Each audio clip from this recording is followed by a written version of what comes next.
Here with reaction, Fox News contributor Ari Fleischer and the author of The Coming Collapse of China and the Great U.S.-China Tech War, Gordon Chang. Gordon, let me start with you about this. I am watching saber rattling, the likes of which I've never seen before. We may now, within hours, perhaps days, have a confrontation in the South China Sea with the Communist Chinese. They know nothing happened when that balloon was flying all over the continental U.S. and over Alaska's airspace. They know that we did nothing when Russia took down a drone. Clearly, they have made a determination that this president's not going to act. That is my take. What is yours? I agree with you, Sean, because, flying that large balloon over our nuclear weapons sites, in other words, they were preparing for a first or second nuke strike on the U.S. That showed utter disrespect, utter disregard for the United States. And they saw the reactions of the Pentagon to this and the reactions of the commander-in-chief, and there was complete disarray. We could have shot that balloon down over Alaska, over Canada, over uninhabited land, and we didn't do it. So there was a failure of the highest order. And we have seen the collapse of America's position around the world, all of these places that you mentioned. And this is happening because Biden has gone back on successful American policies. President Trump had the most successful Middle East policy of any American president since FDR.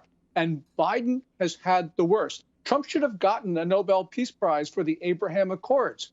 But, of course, the Europeans wouldn't do that. Well, I should have gotten the Pulitzer over the New York Times, but that's a different story. This is so serious to me, Gordon, what you're saying. And obviously, Joe Biden has abdicated the role of the U.S. in the free world, but also the world in general. And now it was clear, the Saudi decision, a very conscious decision, not only did they allow China to broker a deal with their arch nemesis, Iran, next to Syria, but now they also reduced the production of oil, by 1.3 million barrels a day, which will raise prices because the U.S. is out of the domestic energy production business. Yes. And, President Trump, one of the first things that his national security team decided was that the U.S. was going to maintain energy independence, and we were going to pump oil and gas and use it to sell to others and to get them to follow American policies.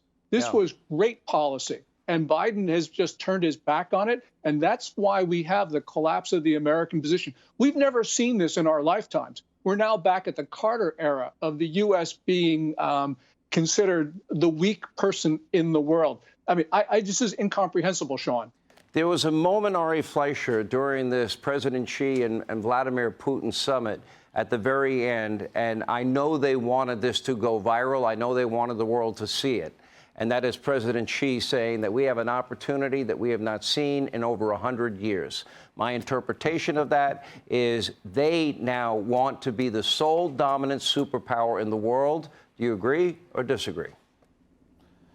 No, I think they both want to. And whatever happens that takes down America, that moves us down several notches, that weakens us, is all what they want.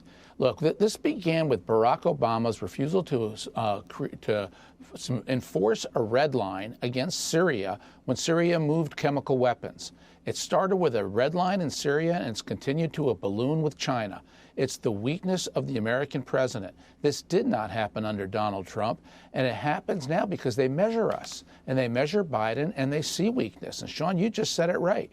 The failure to take down the balloon right away, and just what the Russians did over the Black Sea, international territory, when they shot down an American drone. What did we do to respond? We sat on our hands. You don't think foreign nations observe this? Not only China and Russia, but Iran and North Korea, too. And what also then happens is nations like Saudi Arabia, the United Arab Emirates, our allies in the Middle East, Egypt, they start to hedge their bets. They don't think they can rely or count on America the way they did when we took out General Soleimani of Iran.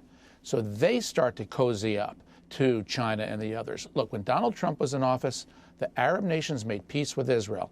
Now they're playing footsie with China. It's because of Joe Biden.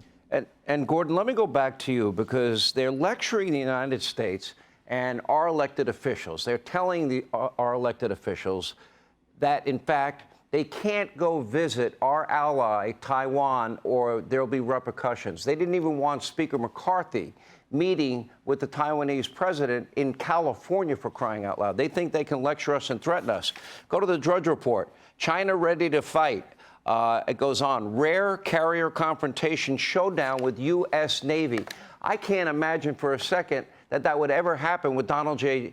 Trump as president, because I genuinely think they feared him and they had a belief that he meant it, that he might be crazy enough to do it. And that fear was a great motivator to prevent them from doing a lot of this stuff. Yes, it certainly is. And Sean, you mentioned what's going on in the Taiwan Strait.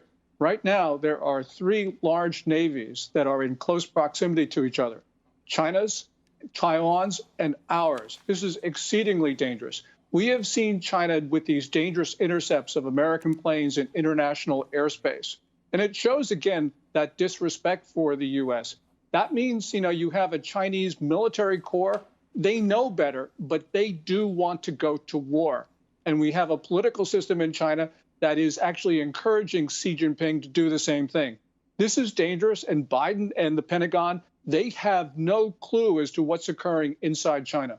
And Ari Fleischer, I don't think Joe Biden will do a thing if they confront our carrier in that area. I'm not sure about that. I think that if there is military action taken against one of our naval warships, he'll have no choice. How could he just sit there silently and let that happen? Well, how could he let a spy balloon fly all across the U.S. and not lift a finger? Yeah, I think there's a difference between that and an active naval ship that has United States personnel aboard. What if they just try? What if they just try a blockade? I bet you Joe Biden would turn around. That's how little faith I have. Yeah, a blockade is different, Sean, and I would worry about that. I would worry about Joe Biden's fortitude about a blockade. Yeah, he doesn't even know what it is. All right. Ari Fleischer, thank you. Give it up for Ari. Gordon Chang, thank you. Hey, Sean Hannity here. Hey, click here to subscribe to Fox News YouTube page and catch our hottest interviews and most compelling analysis. You will not get it anywhere else.